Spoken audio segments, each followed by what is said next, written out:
हाफिज साहब, peoples party तो बाकायदा मिठाइयाँ बांट रही है, तो कुछ तो है ना जो मुर्तज़ा वहाब साहब अपने इंतखाब को लेकर इतने ज़्यादा कॉन्फिडेंट है।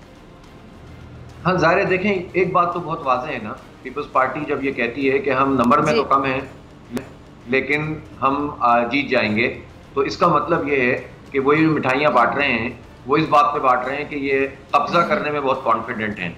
जमहूरी तरीके से तो नहीं जीत सकते, ये अवाम के वोट से तो नहीं जीत रहे, है ना, नहीं जीत रहे ना। तो जब ये अवाम के वोट से नहीं जीत रहे, जमहूरियत से नहीं जीत रहे, आइन से नहीं जीत रहे, तो मिठाइयाँ बांट रहे हैं कि हम एक और कलंक का टीका बनने जा रहे हैं जमहूरियत पर, और उसके लिए हम कब्जा कर रहे हैं, जेलों में डाल रहे हैं, लालच दे रहे हैं, इंसानों की मंडी लगा रहे हैं। तो ये जश्न मेयर बनने का नहीं है, ये जश्न इंसानों को खरीदने का और जमहूरियत को पामाल करने का है। उनको मुबारक हो ये जश्न। लेकिन ये मैं आपको बता दूं कि जमात इस्लामी को ये हल्का नहीं लें। हमारा भी राब्ता तहरीक इंसाफ के तमाम दोस्तों से है और हमने अपनी एक स्ट्रेटेजी वज़ा की है और उस स्ट्रेटेजी के मुताबिक अल्हम्दुलिल्लाह हम जो है वो काम कर रहे हैं और कोशिश कर रहे हैं, और इसके नतीजे में हम हमने ग्रुप्स बना दिए हैं, ग्रुप से उनका राब्ता हमारा मौजूद है और अल्हम्दुलिल्लाह हमें यकीन है कि इंशाअल्लाह मेयर के इंतखाब में जमात इस्लामी का मेयर ही बनेगा।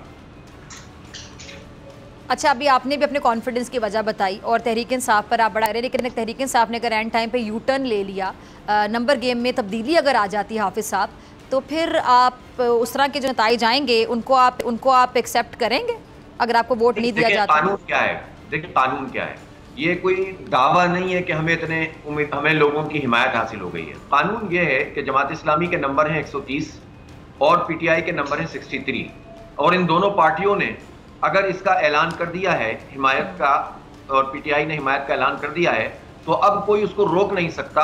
सबके लिए लाजिम है कि 193 वोट फिर पड़ने चाहिए। जो वोट नहीं डालेगा वो डिफेक्शन, उसके ऊपर जो है वो क्लॉज लगेगी और उसके नतीजे में उसका वोट भी काउंट नहीं होगा और उसकी सीट भी चली जाएगी। ये एमएनए नहीं है जो 5 साल गुजार चुके थे तो उन्होंने इधर उधर होना शुरू कर दिया। ये अभी चेयरमैन मुंतखब हुए, इनको 4 साल गुजारने हैं। जब इनको 4 साल गुजारने हैं तो ये कोई भी अफोर्ड नहीं कर सकता कि उसकी सीट जाए। दूसरी बात, शो ऑफ हैंड से है ये खुफिया बैलेट तो है नहीं कि जिसमें कारीगरी दिखाती है पीपल्स पार्टी।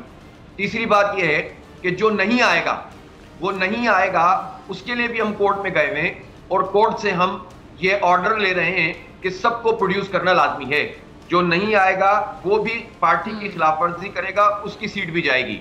तो ये सिनेरियो उस सिनेरियो से मुख्तलिफ है जब पीपल्स पार्टी खरीदो फरोख्त करती है, और वो ज़ाहिर आदी है इस बात के।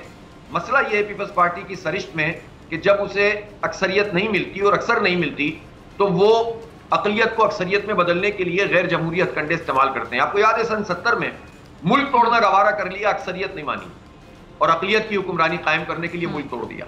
हम समझे थे शायद हालात बदल गए, कुछ इनके अंदर तब्दीली आएगी, लेकिन अभी तक तो मुझे लग रहा है कि ये मानने के लिए तैयार नहीं है। तो इसलिए मैं कॉन्फिडेंट हूं कि शो ऑफ हैंड है, इसलिए कॉन्फिडेंट हूं कि डिफेक्शन क्लॉज लगेगी, इसलिए कॉन्फिडेंट हूं कि जो वोट नहीं डालेगा उसकी सीट चली जाएगी, और तहरीक इंसाफ के लोगों से जो हमारा राब्ता है उसकी वजह से कॉन्फिडेंट हूं। उनकी पूरी लीडरशिप के ऊपर की है और मुझे उम्मीद है कि कराची में इंशाल्लाह जमात इस्लामी का मेयर बनेगा।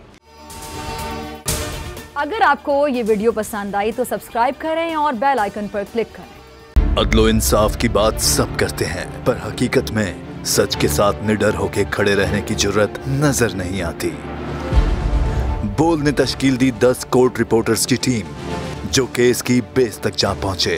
पैनल पे सफ़े अव्वल के legal experts, court round up, Neelam Arshad के साथ सिर्फ बोल पे। सब्सक्राइब करें और बेल दबाएं ताकि कोई खबर रह न जाए।